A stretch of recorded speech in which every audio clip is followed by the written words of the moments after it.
Hi guys! మొత్తానికి మన 'వెంకీ మామ' 75థ్ ఫిల్మ్ 'సైంధవ్' మూవీ నేను ఆల్రెడీ పొద్దున్న 10 గంటల షోకే చూసాను. కాపోతే నాకోడున్నాడు. ఆడెవడంటే అతను ఎవడనుకుంటున్నారా? ఎవరు? My friend, living legend. ఏమన్నాడు రా బాబు. ఆడే. సో ఏంటంటే వాడు 'హనుమాన్' మూవీ కూడా చూద్దామంటే back to back 'Saindhav' movie 10 to 1:45 ఆ టైంకి అయింది. వితిన్ హాఫ్ అన్ అవర్ 1:15 షోకి మళ్ళీ 'హనుమాన్' మూవీకి కూడా వెళ్ళాం. ఆ తర్వాత కొంచెం ఇంట్లో పనులు వాటి వల్ల రివ్యూ లేట్ అయింది. ఫైనల్‌గా let's discuss how 'Saindhav' movies. బేసిక్‌గా 'సైంధవ్' మూవీ అనేది రీసెంట్ టైమ్స్‌లో మనం ఎంతగానో మిస్ అయిన మన 'విక్టరీ వెంకటేష్' గారి యాక్షన్ మోడ్‌ని తిరిగి తీసుకొచ్చిన సినిమా అని క్లియర్‌గా చెప్పొచ్చు. దాంతో పాటుగా మన లేడీస్, మా మదర్ వాళ్ళు గాని, మా పిన్ని, పెద్దమ్మ వీళ్ళందరూ కూడా జనరల్‌గా ఆ జనరేషన్ లేడీస్ అందరికీ కూడా 'వెంకటేష్' గారంటే ఎందుకంత అభిమానం అన్నది కూడా ఈ మూవీలో క్లియర్‌గా మనకు చూపిస్తారనమాట. ఈ యాక్షన్ పార్ట్, అలాగే ఎమోషన్ పార్ట్ ఈ రెండిటిని మిక్స్ చేసి 'సైంధవ్‌నైతే మన ముందు తీసుకొచ్చారు దర్శకుడు శైలేష్ కొలను. బేసిక్‌గా 'సైంధవ్' స్టోరీని ఆల్రెడీ మన డైరెక్టర్ ట్రైలర్‌లోనే చెప్పేశారు. హ్యాపీగా లైఫ్ లీడ్ చేస్తున్న సింగిల్ పేరెంట్ వెంకటేష్ తన కూతురికి ఒక డిసీజ్ వచ్చి దానికి 17 కోట్ల విలువైన ఒక ఇంజెక్షన్ నీడ్ అవుతుంది. సో, దానికోసం ఆయన చేసే పోరాటమే ఈ కథ. మూవీ లైన్ అనేది వెరీ సింపుల్. దాన్ని ఎలా అన్‌ఫోల్డ్ చేసి అన్ని క్యారెక్టర్స్‌ని బైండ్ చేశారన్నదే 'సైంధవ్' మూవీ జర్నీ. ఈ మూవీ స్టార్ట్ అవ్వడం ఒక నార్మల్ కథగానే స్టార్ట్ అవుద్ది. ఒక 10-15 మినిట్స్ చాలా స్లోగా క్యారెక్టర్స్‌ని బిల్డ్ చేసుకుంటూ వెళ్తారు. ఆ తర్వాత ఒక అరగంట దగ్గర నుంచి మెయిన్ సినిమా ప్లాట్‌లోకి ఎంటర్ అయ్యి దాన్ని అలా డ్రైవ్ చేసుకుంటూ వెళ్తారు. మూవీ నిజంగా చెప్తున్నాను, నా పర్సనల్ ఒపీనియన్ ఇది. నేను యాక్చువల్లీ రివ్యూ చాలా లేట్‌గా ఇవ్వడం వల్ల ఊరికే టాక్ ఏంటో తెలుసుకున్నాను. I think it's going in a mixed talk. కొంతమందికి ఈ మూవీ చాలా బాగా నచ్చింది. కొంతమందికి ఇది యావరేజ్ అనిపించింది. Let it be. నాకు పర్సనల్‌గా ఈ మూవీ నచ్చింది. నేను బాగా నచ్చిందని చెప్పట్లేదు. నాకు ఈ మూవీ నచ్చింది. బాగా నచ్చిందని నేను చెప్పకపోవడానికి కారణం ఏంటంటే, ఈ మూవీలో నాకు కొన్ని కంప్లెయింట్స్ ఉన్నాయి. నాకు పర్సనల్‌గా. నా ఫస్ట్ కంప్లెయింట్ ఏంటంటే, వెంకటేష్ గారికి అలాగే శ్రద్ధా శ్రీనాథ్ గారికి మధ్య ఉన్న రిలేషన్ ఏదైతే ఉందో, it's a really healthy relationship. అది ఏంటో మనకు ఒక క్లారిటీ ఇవ్వలేదు. ఒకళ్ళంటే ఒకళ్ళకి ఇష్టమని చూపిస్తున్నారు తప్ప, ఆ బాండ్‌కి సంబంధించి ఒక ఎంగేజ్ మూమెంట్ అనేది నాకు కనిపించలేదు. సో, డైరెక్ట్‌గా మూవీని స్టార్ట్ చేయడమే అలా చేశారు. అక్కడ ఏమైనా ఒక ఒక ముందు బిల్డ్ సీన్ పెట్టుంటే గనక that will be really nice. ఇది ఒక కంప్లెయింట్ మాత్రమే. దీనికి మూవీ యాక్చువల్ ప్లాట్‌కి ఎలాంటి సంబంధం లేదు. ఇది ఉంటే ఇంకా బాగుండేదని నాకు అనిపించింది. నా సెకండ్ కంప్లెయింట్ ఏంటంటే, ఆర్య గారి గురించి ఒక ఇంట్రో లేదు. సో, బేసిక్‌గా ఆయన ఏంటి? వెంకటేష్ గారికి ఆయన ఎలా తెలుసు?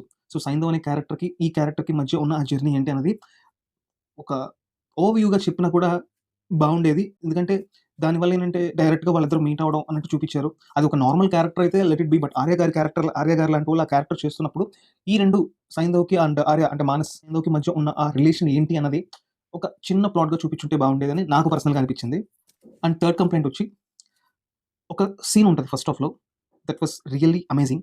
బట్ ఆ బిల్డప్ సీన్‌కి రిలేటెడ్ స్టఫ్‌ని మూవీలో ఏదో ఒక పార్ట్‌లో చూపిచ్చుంటే బాగుండేదని నాకనిపించింది. ఇప్పుడు నేను అది చెప్తే అది స్పాయిల్ అవుతుంది కాబట్టి నేనది చెప్పదలుచుకోలేదు. ఒక మంచి బిల్డప్ సీన్ ఉంటది. అందరూ కొంచెం భయపడడం అలాంటివి చూపిస్తారు. బట్ దానికి ఒక మంచి బేస్ అనేది సెకండ్ హాఫ్‌లో ఇచ్చున్నా, లేకపోతే దానికి సంబంధించిన ఒక చిన్న రిఫరెన్స్ ఇచ్చున్నా కూడా చాలా బాగుండేదని నాకనిపించింది. దీనివల్ల మూవీకి at the same time no problem.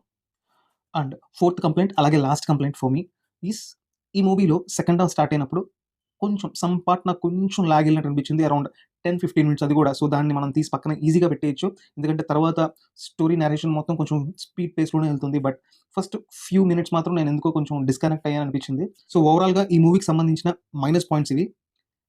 Minus points అనకూడదు. నా కంప్లెయింట్స్ అనాలి. బట్ ఈ కంప్లెయింట్స్ వేరే వాళ్ళతో మ్యాచ్ అయితే గనక so, obviously for them and for me those are minus points. జనరల్‌గా ఎవరైనా ముందు ప్లస్ పాయింట్స్ చెప్తారు. తర్వాత మైనస్ పాయింట్స్ చెప్తారు. ఎందుకు నేను మైనస్ పాయింట్స్ ముందు చెప్పానంటే, ఇందులో మైనస్ పాయింట్స్ కన్నా ప్లస్ పాయింట్స్ ఎక్కువ కాబట్టి. ఇక్కడ ఎక్కువ అంటే మనం 1, 2, 3, 4లో కలవడం కాదండి. ఒకే ఒక్క టాపిక్‌తో దాన్ని డిస్కస్ చేయడం. దట్ ఈస్ వెంకటేష్ గారి పెర్ఫార్మన్స్. నిజం చెప్తున్నాను. ఆయన చేసిన యాక్షన్, ఆయన పండించిన సెంటిమెంట్, నా భూతో నా భవిష్యత్. ఈ సైంధవ్ అనే రోల్‌లో action part anyone can do. నేను సో, ఇది సైంధవ్ అనే క్యారెక్టర్‌లో ఉన్న యాక్షన్ పార్ట్ వెంకటేష్ గారికి టైలర్ మేడ్ అని చెప్పట్లేదు.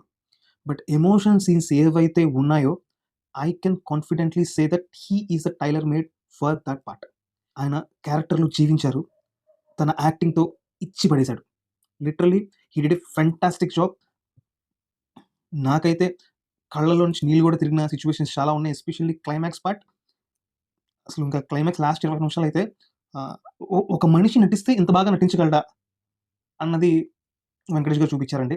సినిమాకి మిక్స్డ్ టాక్ ఉండనివ్వండి, వాటెవర్ ఇట్ ఈస్, ఈ మూవీకి ఆయనకి ఏదో ఒక అవార్డ్ వస్తదని నేనైతే అనుకుంటున్నాను. అది ఏ అవార్డ్ అయినా కానీ డెఫినిట్‌గా అవార్డ్ విన్నింగ్ పెర్ఫార్మన్స్ అయితే ఆయన ఈ మూవీ ద్వారా డెలివర్ చేశారు.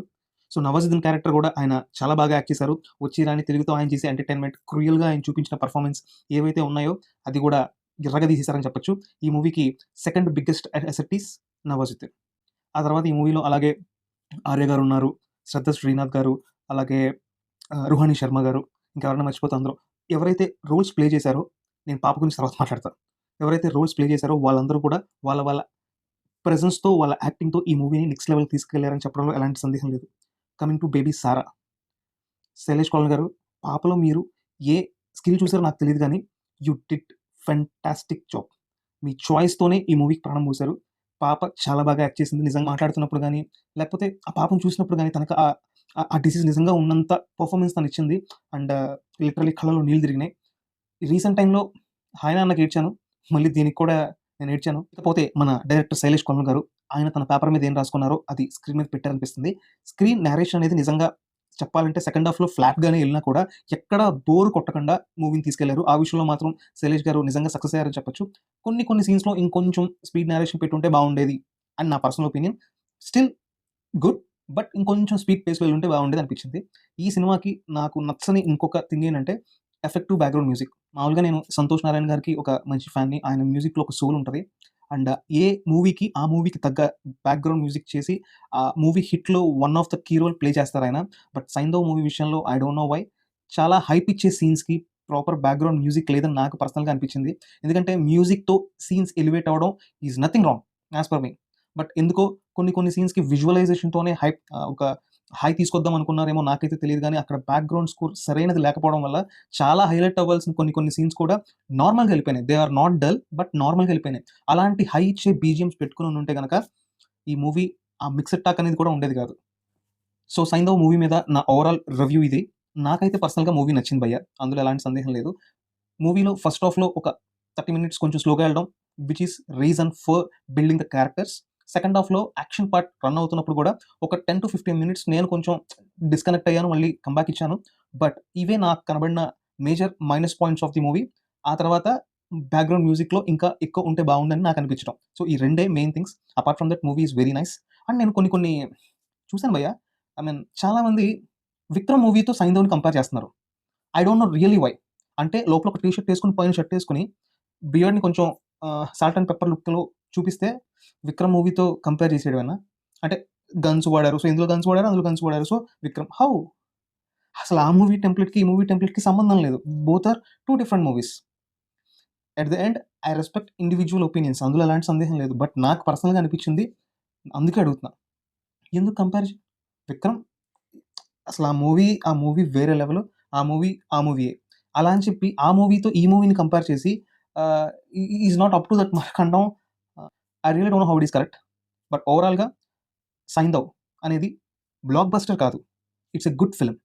'సైంధవ్' తెలుగు యాక్షన్ ఫిల్మ్స్‌లో ది బెస్ట్ ఫిల్మ్ అని నేను చెప్పట్లేదు. కానీ తెలుగు యాక్షన్ ఎంటర్‌టైనర్స్‌లో one of the best action emotional entertainer. అందులో ఎలాంటి సందేహం లేదు. హ్యాపీగా ఫ్యామిలీతో ఎళ్లి ఈ మూవీ చూడండి. ఐ యామ్ సేయింగ్ మూవీలో వయలెన్స్ ఉంది. But each violence has his specific reason. ఊరికే ఎళ్లి ఎవరిని నరికాడు. ప్రతి యాక్షన్ సీక్వెన్స్‌లోనూ తన కూతుర్ని కాపాడుకోవాలన్న తపన, తన కూతురు కోసం ఎంత ఎండ్‌కైనా ఎళ్తాను అని ఒక తండ్రి చెప్పే ఒక కథే ఈ 'Saindhav.' Finally watch 'Saindhav' movie only in theatres. Let's meet tomorrow's review. Naa Saamiranga ఎంత లేట్ చేయను. I will try my level best to give as soon as possible. That's all for today guys. Good night.